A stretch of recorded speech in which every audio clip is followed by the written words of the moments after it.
Kalau bicara Yogyakarta, lekat di ingatan kita, kotanya yang bersih, nyaman, penduduknya yang ramah dan kreatif. Itu berlaku juga di kantor wilayah Kementerian Hukum dan HAM Yogyakarta.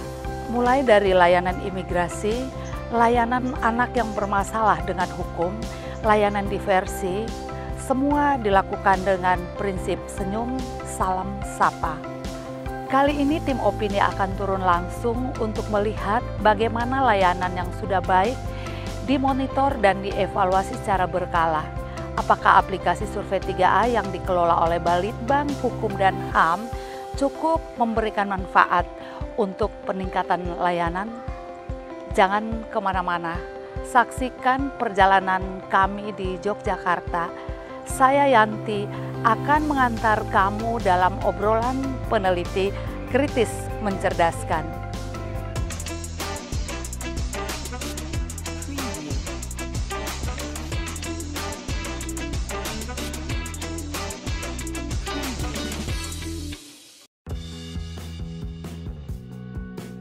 Pemerintah yang baik adalah pemerintah yang orientasinya melayani masyarakat.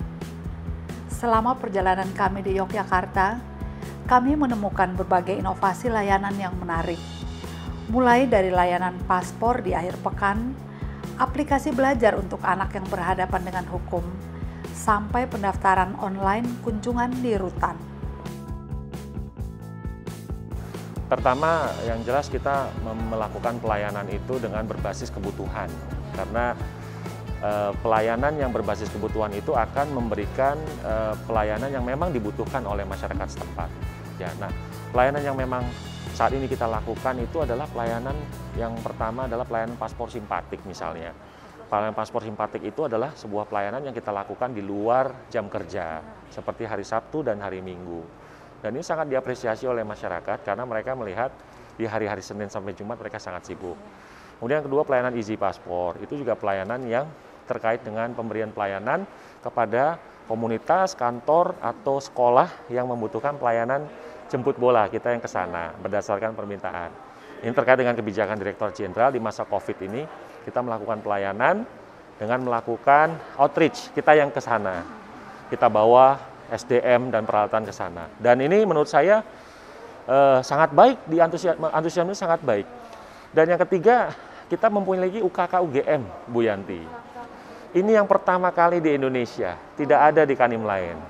Jadi sebuah kantor, miniatur kantor, berada di lingkungan kampus Universitas Gadjah Mada, universitas nomor 1 di Indonesia.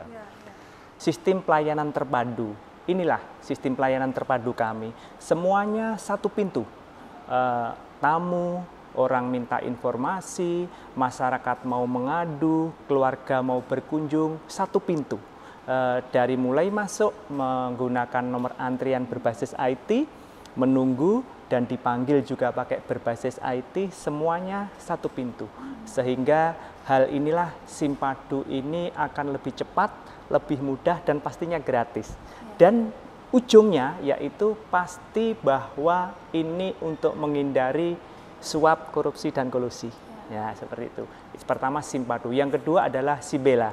Sistem belajar anak LPKA.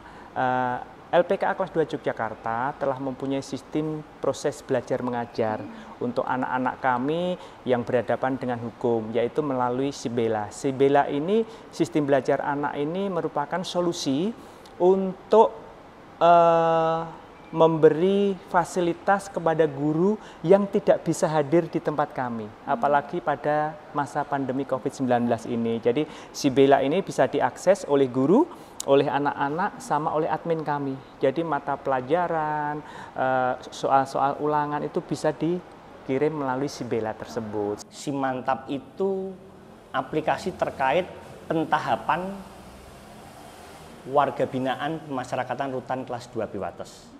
Jadi Simantap ini mengedepankan informasi. Di saat warga binaan rutan kelas 2 Biwates ini sudah mulai masuk ke dalam rutan Wates, yang bersangkutan statusnya mulai penahanan kejaksaan atau A2, kita sudah mulai menginformasikan kepada keluarga.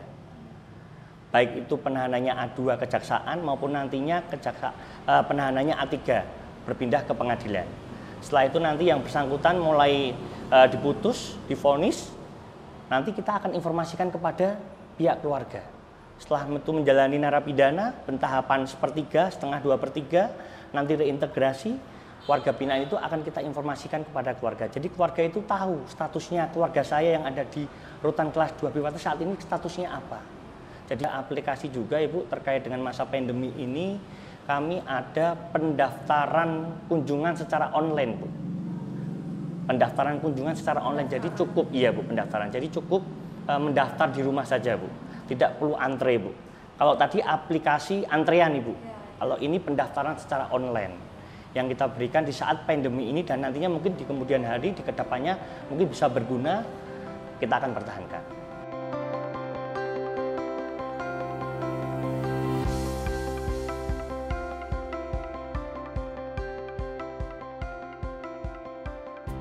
Inovasi tidak akan berakhir baik jika tidak dilakukan evaluasi. Kanwil Kementerian Hukum dan HAM Yogyakarta memanfaatkan aplikasi 3A untuk melakukan evaluasi secara rutin dan real time.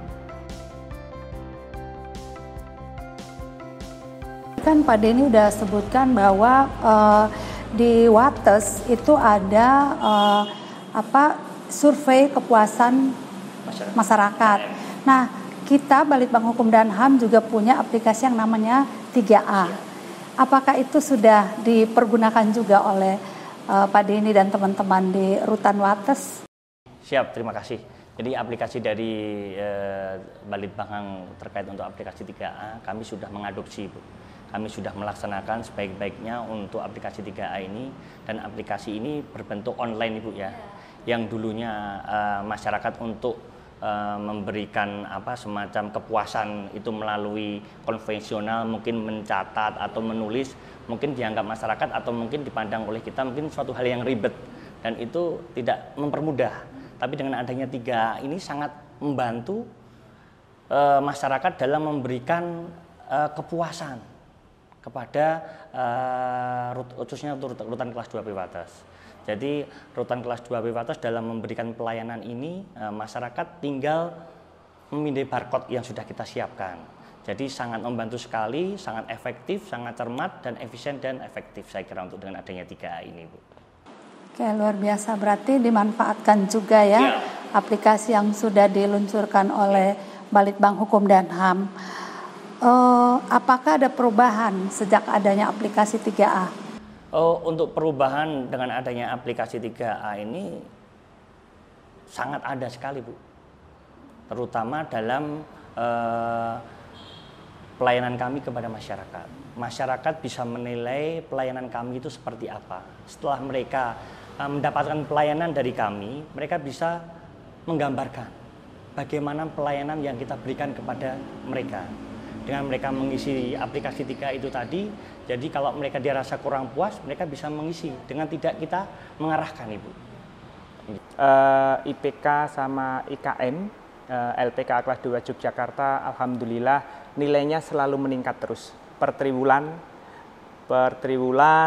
per 1 bulan sekali, tim kami itu pasti mengadakan evaluasi. Karena dari hasil IPK IKM dari Balitbang HAM dan dari kami sendiri, itu kami olah di mana ada titik-titik yang kurang baik. Nah, di situ kami olah dengan tim, ada penambahan apa, ada kekurangan apa yang harus kita tambah. Jadi itu sebulan sekali kita laksanakan dalam rapat khususnya menuju WBK LPK kelas 2 Yogyakarta. Sebelum ada A3 ya, aplikasi A3, kami sebelumnya manual yang ada merah, kuning, hijau. Nah, setelah itu berjalannya waktu, akhirnya sesuai dengan peraturan Menpan nomor 14 2017, kami membuat IKM mandiri. Nah, di situ ada 9 indikator yang ditentukan. Nah, disitulah kami sudah mulai. Akhirnya yang manual kami tinggalkan. Itu kita sandingkan dengan punyanya IPK A3, aplikasi A3. Dan itu luar biasa. Alhamdulillah per tanggal 9 Oktober tahun 2020, nilai IKM kita itu 19,48. Artinya dalam kategori A sangat baik. Dan IPK kita juga sangat baik, Bu. Ya, nilai itu sekitar 18, berapa. Nah, jadi menurut saya jumlah nilai tadi saya lihat secara berkala itu grafiknya naik, Bu, sudah membaik. Dan respondennya juga kemarin itu per Oktober sudah kita sekitar 478 responden. Iya, Ibu bisa cek langsung di aplikasi 3A itu, dan ini sebuah hal yang membinggarkan karena juga memang kami konsisten, Bu, memberikan sosialisasi agar masyarakat juga memberi penilaian melalui aplikasi tersebut. Ini link dengan survei Balitbangkumham. Ya, gitu.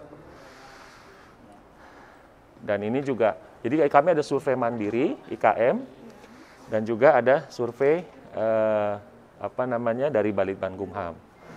Dan ini di-encourage dari petugas untuk bagi teman-teman pemohon ini untuk scan barcode itu. Dan kalau memang mereka butuh bantuan, karena pertanyaannya kan cukup banyak, kita juga berikan asistensi dari petugas kita untuk pendampingan untuk mengisi, ya. Tidak untuk mengisinya ya, tapi untuk membantu mendampingi ya. Ya. Tapi tetap misalnya ada yang tidak paham, itu apakah didampingi atau mengarahkan harus gimana? Ya, kalau masyarakat pasti ada, Ibu. Yang kurang paham itu pasti ada, tapi dengan adanya duta layanan kami yang ada di depan, Ibu, dengan ada petugas duta layanan kami yang ada di depan, itu sangat mendukung dan sangat membantu sekali bagaimana nanti masyarakat ada yang kurang paham, ada yang kurang mengetahui ini aplikasi harus bagaimana, kita bisa menjelaskan. Untuk aplikasi A3 ini luar biasa. Untuk aksesnya mudah, untuk segi bahasanya mudah. Cuma mohon izin yang di poin 13, ini kami juga heran. Setiap triwulan pasti ada titik merah. Pasti satu. Tapi kami menjamin dari pertanyaan itu tempat kami pencaloan, terus ada terkait dengan pungutan liar, itu saya jamin di LPKA tidak ada. Tapi kok ada merah? Karena merah itu melambangkan tidak baik. Gitu. Itu mungkin ambigu di pertanyaan itu pemahamannya. Memang hanya di teman-teman yang tidak punya handphone Android itu saja ya yang sulit. Tapi di Litvet kami ada link. Jadi selain barcode, nanti dia bisa pakai link yang kita sebar ke masyarakat. Seperti itu. Minimal kan Bapak sebagai pimpinan pun juga terbantu ya, Pak, dengan adanya aplikasi ini ya. Bapak bisa mengetahui bagaimana staf Bapak bekerja juga dalam melayani masyarakat. Karena dalam reformasi birokrasi kan salah satu komponennya adalah pengawasan, Bu. Pengawasan itu salah satunya dari aspek evaluasi IKM-nya.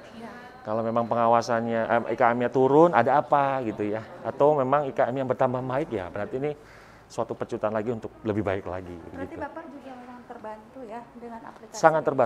Sangat terbantu.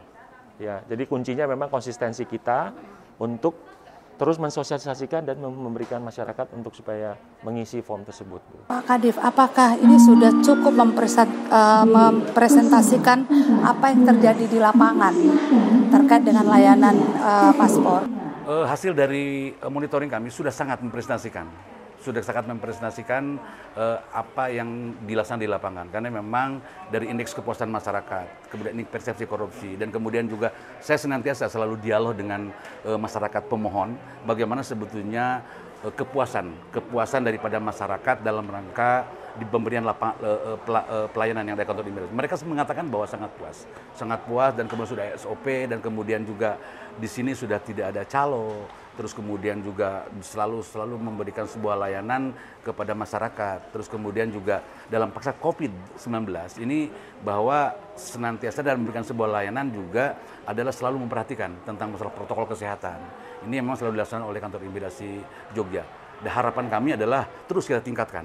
Jangan kita puas dengan pada saat sekarang, terus kembangkan. Karena ingin bahwa masyarakat itu ketika mereka merasa puas apa yang diberikan oleh kantor imigrasi. Dan saya lihat sudah begitu luar biasa. Saya selalu memantau dan kemudian selalu berdialog dengan kepala kantor dan kawan-kawan. sebuah luar biasa, karena memang role model yang dilakukan oleh kepala kantor juga begitu luar biasa. Dan yang paling penting adalah bagaimana sebetulnya kolaborasi role model kepala kantor dan semua stakeholder yang ada di Jogja, dan kemudian juga masyarakat, dan begitu juga dengan para pegawai juga begitu sinergi. Itu barangkali yang bisa dilakukan.